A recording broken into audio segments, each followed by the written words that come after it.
All right. My name's Carter Fanning. I'm the communications officer for the Libertarian Party of Bexar County. Today we have Pat Dixon with us. He's running for United States House District 20. So he will be here on the ballot in San Antonio. To start off today, if you don't mind just telling us a little bit about yourself. Well, I'm Pat Dixon. I've been in Texas since 1997, and professionally, I'm an engineer project manager, and what I work on are industrial facilities like oil refineries, chemical facilities, paper mills, and I work on the automation systems in them. Okay. So I have my own business, and I do that. I also am part of the ownership of another business that's involved in that space, specifically in the paper industry. So very cool. That's what pays my mortgage. Very good. So if you don't mind, tell us a little bit how you came to libertarianism, like your libertarian origin story, if you will. Yeah, I wrote a book called Primary Screen Out, and I have this in the one of the chapters is how this happened. When I was in college, I had no interest in politics. We had Nixon and Watergate. Okay, Ford was always stumbling around.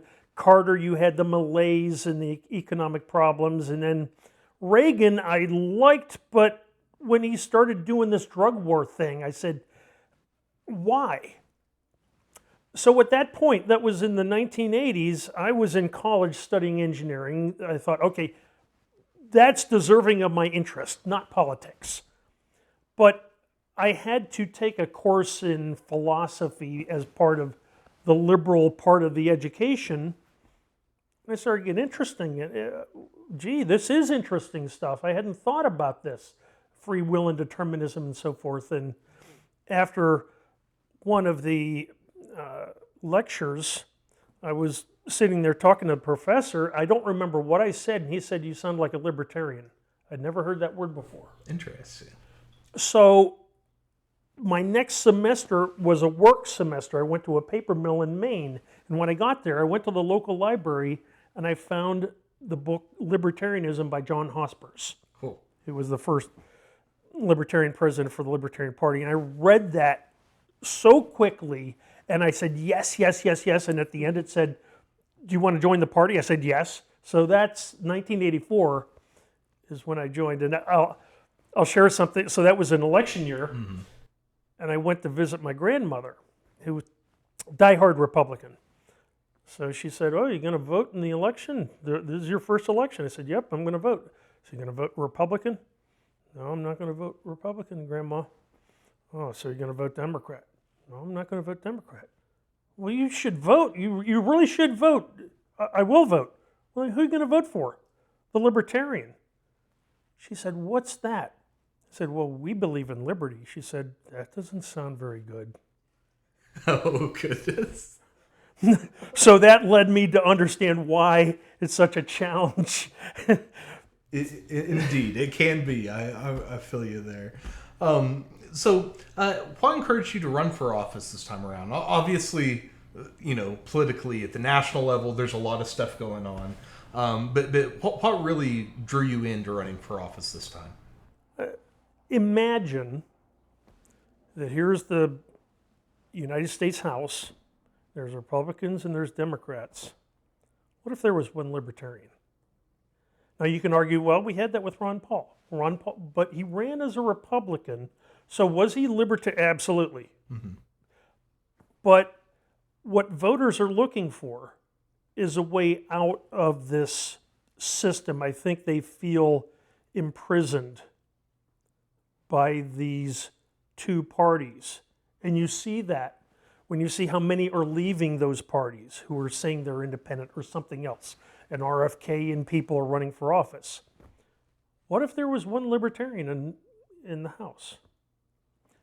Not only would it give the opportunity to present a different idea, right? Mm-hmm. But it would show voters that you can break out. There is a way out of this. So, what I'll add to this is I'm not attacking anybody. I don't regard Joaquin Castro as an enemy. We're interviewing for a job. Mm-hmm. And I think that's what voters want. They want people interviewing for a job in the same way that when the country was founded, there weren't political parties, because let's just hire the best people for the job. Amen to that. So that's why I'm running for office, to give that choice. That is awesome. So, looking at national races, since you are running for one, really the hot button issues in the polls nowadays seem to be immigration and the economy. Both of which, I don't care which side of the political spectrum you're on, I don't think anyone thinks that those two things are perfect. So that's why they are getting a lot of attention. As a libertarian, what are your solutions to immigration and to the economy? I'll take the easy one first. The easier one first. Fair. The economy is the easier one. The easy answer for a libertarian is free market, period, okay? I understand people not being happy with the economy now, but it's, frankly, a lot of that is a bit overblown when you consider that whoever is in office inherits the policies of their predecessor. So who was the person who ran up federal debt greater than Donald Trump? Yeah. Okay, so the inflationary movement that we've seen, you can't just say that's only Biden, all right? So the short answer to the economic issue is, I'm a libertarian, I'm going to promote the free market.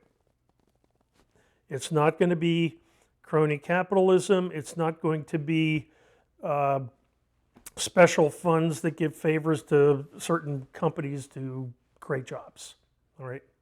So I dealt with that one. Now let's go into the immigration. Imagine you're in your house and the front door is wide open. And anyone walks in, and how did these people get in here? They're taking my food out of my refrigerator? Okay, that would be an open border. What if the door's closed and the doorbell rings and you go to the door and it's your neighbor? Hey, you want to come in and get a beer, watch the ball game? Is that an open border? What if the door's closed and somebody rings the doorbell and you say, I don't know who that is, you're not getting in? That's not an open border, but what is happening is Republicans are calling that open border because it doesn't match whatever Trump's idea of border security is. So if you're not in favor of that, you must be for open border. No. So frankly, I think I'm in alignment with a lot of Joaquin Castro's position on this issue. Mm-hmm. We're not open border. We're for a rational border. And I think one of my great friends, Michael Badnarik, said it very well, is you have people who find it much easier to swim the Rio Grande than climb the mountain of paperwork. So if you have a reasonable policy for who's ringing the doorbell, who's coming in, that's what I'm in favor of. That is awesome. So we've talked about immigration, we've talked about the economy. Is there any other issues that you're just like really passionate about that you would hope to address at the federal level? The short answer, well, there are. Ending the war on drugs and adopting a foreign policy that is not policing the world. But the way I approach this is, I don't want to have a hard-coded platform. You go into any deliberative body, you don't know everything that's going to happen. Nobody knew COVID was going to happen when it did. There are things that come up that you got to just be prepared for. Just like if you're a baseball player, you don't know exactly what's going to happen in the game, but you prepare for things. So I'm not going in saying, here, I'm going to do this, I'm going to do that, I'm going to do this. Let's see what the landscape looks like and deal with it at that point. But you're going to know I'm a libertarian. Good. So with you specifically, you've got a really interesting backstory when it comes to your involvement in the Libertarian Party. You mentioned earlier your book, Primary Screen Out, that plug is available on Amazon, right? Yeah. I'm going to do it for you. But I have read that. It's a very interesting book. But if you don't mind just telling our audience a little bit about your history within the Libertarian Party, both nationally and here at Texas. Yeah, really, my involvement started in the state of Virginia, and I was working there at the time, and there was somebody named Dr. Jim Lark who got me interested in getting involved. Up until then, I was a member. I read the newsletter, but didn't do anything. So I started getting involved in campaigns. And then when I moved here, I found out there was a county organization, got involved there, became county chair, then became state chair. I was that for 10 years. At the same time, I served a couple of terms on the national committee. So I very much enjoyed being a part of trying to build something, trying to establish something that would persist. It wasn't about overnight success. It was about, can we make this sustainable? And the way I think about it is, I happen to be Christian, tomorrow's Easter, and if you look at the history of Christianity, it was about 300 years of Christians living in the catacombs without any power whatsoever until Constantine looks up in the sky and sees a Cairo, and we don't know when our time is going to come. Absolutely. We know that we're never going to have that time if we disappear. So ensuring that we have something stable that can sustain itself, that's a goal, and it's an important goal. The ballot access challenges we face here are huge. So keeping ourselves alive, and hopefully we're going to win some, and we're going to make this thing happen. Awesome. If you could tell, the voters here in Bexar County one thing, give them your, elevator pitch on why it's important to consider libertarians and why right now. I don't want to say there's never been a better time, because everyone always says that. This is the most important election ever. But I do feel that if you've ever heard Frank Luntz, who's a Republican pollster, he has a lot of very important things to say, and he's very concerned that where we are as a country, every civilization collapses, and there are some signs that that's starting to happen. This election could be a time where we reverse that trend, where we say, we're going to vote for people not because they're attacking each other, not because they're calling each other names, but because they're interviewing each other. They're interviewing for a job. So I'm hoping that I can present that approach. This campaign is about interviewing for a job. Awesome. And in your book, if you don't mind me going there for a second, in your book, you talk about a time where, specifically here in Texas, ballot access was not a guarantee. If you don't mind, can you give us a little bit of that history as well? Yeah, the Libertarian Party had been able to sustain ballot access election cycle after election cycle, primarily because there were statewide judicial races that oftentimes didn't have competition. So libertarians would put somebody in those positions on the ballot, get enough to retain that ballot status. Well, in I think it was 2002, the party did not fill those slates. So they didn't get anybody with 5%, which is why we had to do that petition drive in 2004.